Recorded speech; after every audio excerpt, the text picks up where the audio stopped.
Want your listings to feel real before buyers step inside? 3D views help clients visualize space, speed up decisions, and make your portfolio stand out. Here's how to create a quick 3D building in Mapog: fast, precise, and polished. Open storied mapog.com and create a new real estate map.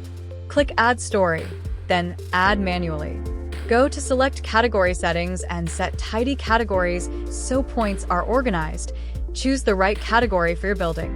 Next, open Feature Type Settings and create a new location type named Real Estate 3D Building.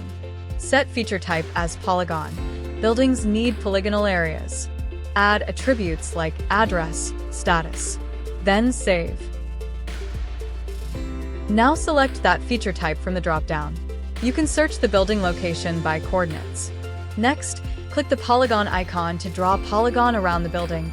Tap corners for vertices, then double-click to finish and confirm. Click the pencil icon for style customization. Pick color and set height. Then use location view, rotate and pitch to give real 3D perspective. Add title, description, images, fill all attributes, then save. Repeat for each building. You'll build a full 3D building map in minutes. That's it, 3D building maps that sell the space, not just list it. If you need any help with adding or uploading data, performing map analysis, creating map stories, or map or GIS consultancy, feel free to contact us at support@theratemaPog.com anytime.